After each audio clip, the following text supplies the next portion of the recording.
नमस्कार विद्यार्थियों।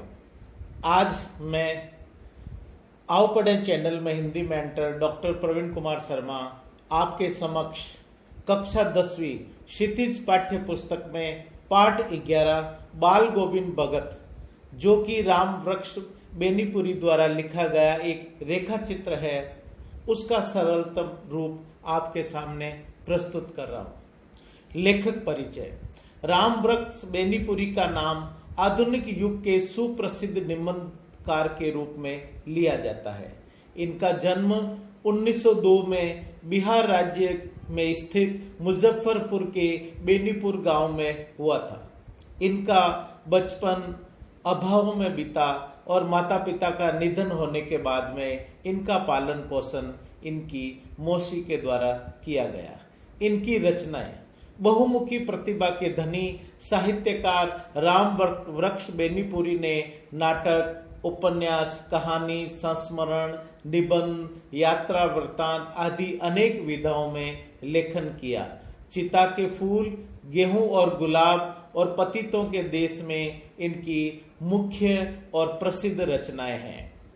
यह प्रस्तुत पाठ बाल गोविंद भगत नामक यह पाठ राम वृक्ष बेनीपुरी ने ऐसे विलक्षण चरित्र वाले व्यक्ति का एक ऐसा रेखा चित्र खींचा है जो मानवता, लोक संस्कृति, सामूहिक चेतना तथा कथनी करनी में साम्यता रखने वाले का प्रतीक है। पाठ में लेखक ने यह बताने का प्रयास किया है कि मनुष्य कुछ विशिष्ट गुणों के आधार पर सन्यासी हो सकता है, पर बाह्य आडंबरों जैसे वेश, दिखावा, कर्म करने इत्यादि से कोई सन्यासी नहीं होता। बाल गोविंद भगत अपने गुणों तथा कर्म के आधार पर सन्यासी थे, दिखावे से नहीं। इसके अलावा लेखक ने समाज में व्याप्त विभिन्न कुरीतियों और बुराइयों पर भी करारा प्रहार किया है। तो आइए इस पाठ को मैं प्रस्तुत कर रहा हूं। सबसे पहले बाल गोविंद भगत है, उनका किस प्रकार का व्यक्तित्व, कैसे रंग रूप इत्यादि था, उसका वर्णन करते हैं। तो आइए, सर्वप्रथम बिंदु है बाल गोविंद भगत का कैसा व्यक्तित्व था, कैसा कद काठी और कैसी शारीरिक बनावट थी, उसका वर्णन समझते हैं। बाल गोविंद भगत 60 वर्षीय मंजुले कद के गोरे चिट्ठे आदमी थे, जिनके पके हुए बाल, लंबी दाढ़ी और कमर में एकमात्र लंगोटी, सिर पर कबीरपंथियों जैसी कनपटी टोपी, मस्तक पर रामानंदी चंदन, गले में तुलसी की माला आदि से सुशोभित बाल गोविंद भगत कपड़े बिल्कुल कम पहनते थे। सर्दियों में ऊपर काली कमली ओढ़ लेते थे।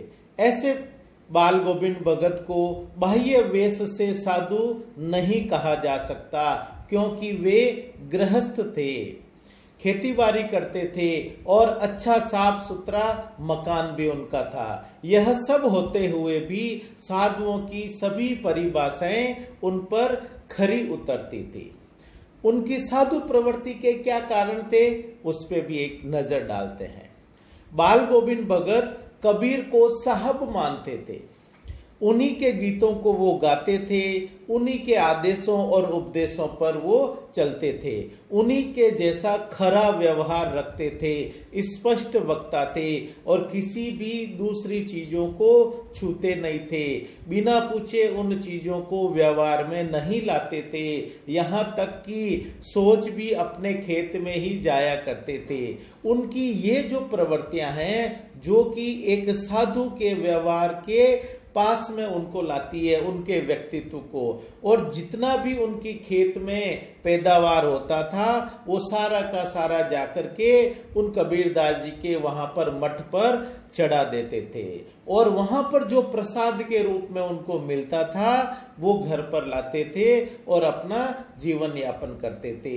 यह जो इस प्रकार का व्यवहार है एक सच्चे साधु में ही हो सकता है। इसलिए इनको कहते थे कि गृहस्थ होते हुए भी, गृहस्थी होते हुए भी वो एक साधु सन्यासी से कम नहीं थे। अब बाल गोविंद भगत की जो प्रभातियां जो प्रातःकाल के अंदर जो भजन गाते हुए निकलते हैं, वो कार्तिक आते ही उनकी प्रभातियां शुरू हो जाती थी, जो कि फागुन तक चलती थी। इन दिनों सवेरे ही न जाने कब उठकर गांव से 2 मील दूर नदी में स्नान करके लौटते और गांव के बाहर तालाब के ऊंचे भीड़े पर बैठकर खंजड़ी लेकर गाने लगते थे। एक दिन लेखक भी वहां खींचा चला गया और उसने देखा कि दांत किटकिटाने वाली सर्दी की भोर में काली कमली ओढ़े भगत खंजड़ी लिए चटाई पर बैठे हैं। लेखक ने देखा कि खंजड़ी पर उनकी उंगलियां बराबर चल रही है, मतलब सर्दी का भी उन पर प्रभाव नहीं हुआ था, और गाते गाते इतने मस्त हो जाते थे कि कमली सिर से नीचे खिसक जाती थी। लेखक कंपा रहा था, किंतु भगत के मस्तक पर श्रम बिंदु चमक पड़ते थे।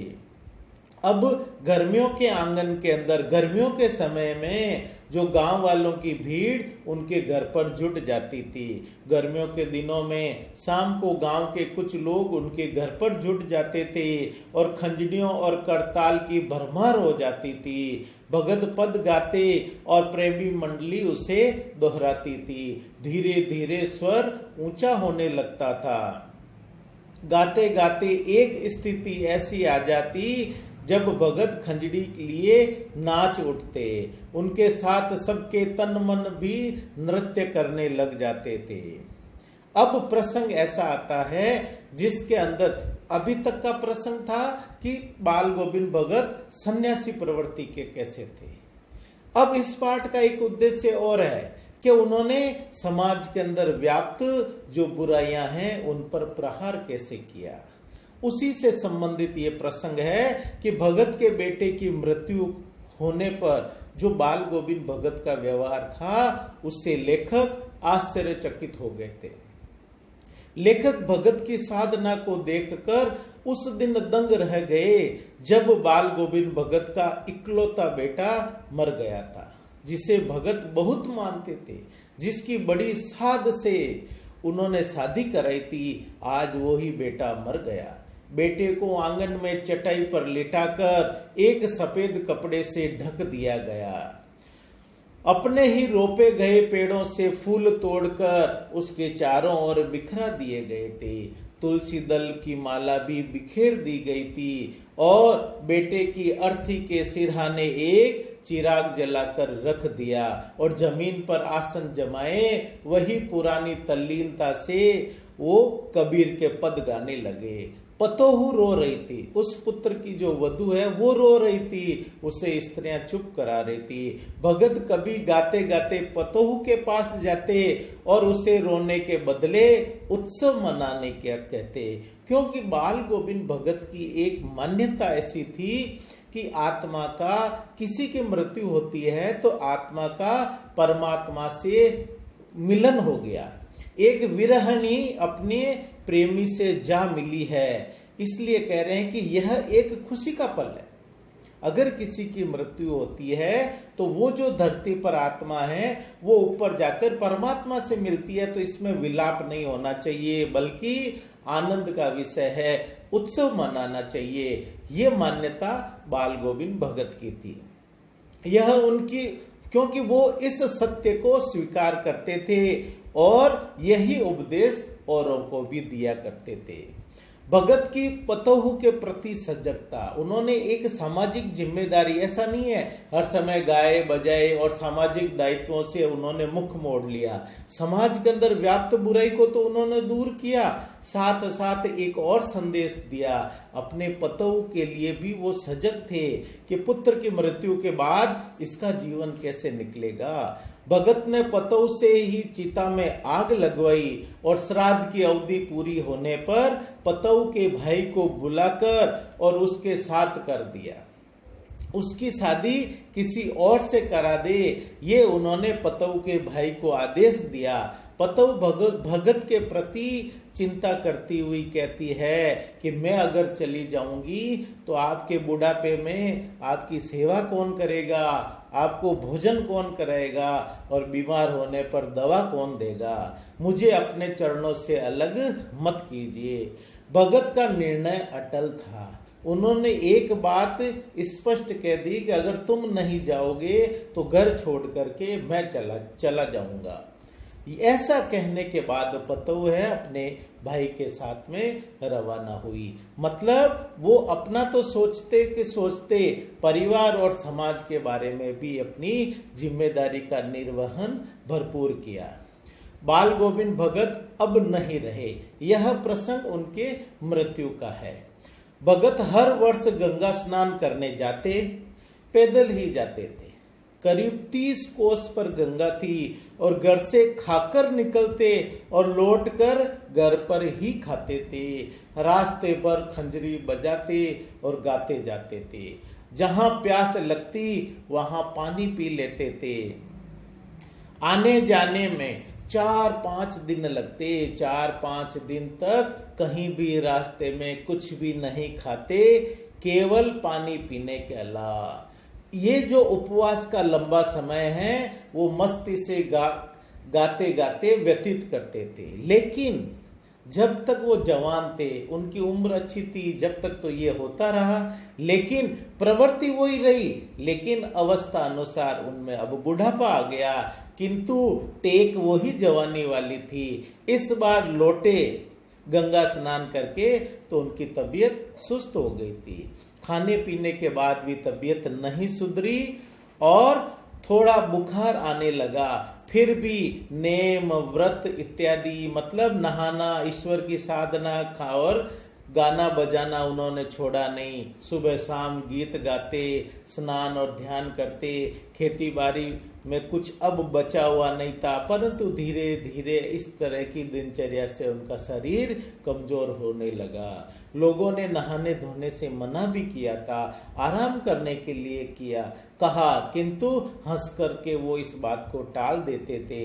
एक दिन भी संध्या में जब वो हर संध्या में गीत गाते थे, परंतु भोर में लोगों ने जब उनका गीत नहीं सुना तब जाकर के उन्होंने देखा तो तब उनको एहसास हुआ कि बाल गोविंद भगत अब दुनिया में नहीं रहे। तो बच्चों, यह पाठ सार के रूप में आपके सामने प्रस्तुत किया। इसको वीडियो को आप बार बार देखते रहोगे तो इस अध्याय से संबंधित कैसे भी प्रश्न हो, चाहे वो एमसीक्यू से संबंधित प्रश्न हो, चाहे वन वर्ड से संबंधित हो, चाहे एक लाइन से संबंधित हो, सारा का सारा पाठ का पोस्टमार्टम होने के बाद कैसे भी प्रश्न पूछो, ये मैं गारंटी के साथ में कहता हूं कि अगर आपने एकाग्रचित होकर के इस वीडियो को देख लिया तो इस अध्याय से संबंधित प्रश्नों के उत्तर ढूंढने में और जानने में आपको किंचित भी संदेह या कठिनाई नहीं होगी। तो भी हमने इस पाठ से संबंधित प्रश्नोत्तर नीचे दिए गए लिंक पर क्लिक करके आप उनको प्राप्त कर सकते हैं। आप लोग इसी प्रकार का सहयोग हमारे साथ में बनाए रखें और क्रमवार से हर एक अध्याय का सार और उसका सरलीकरण आपके सामने प्रस्तुत किया जाएगा। धन्यवाद।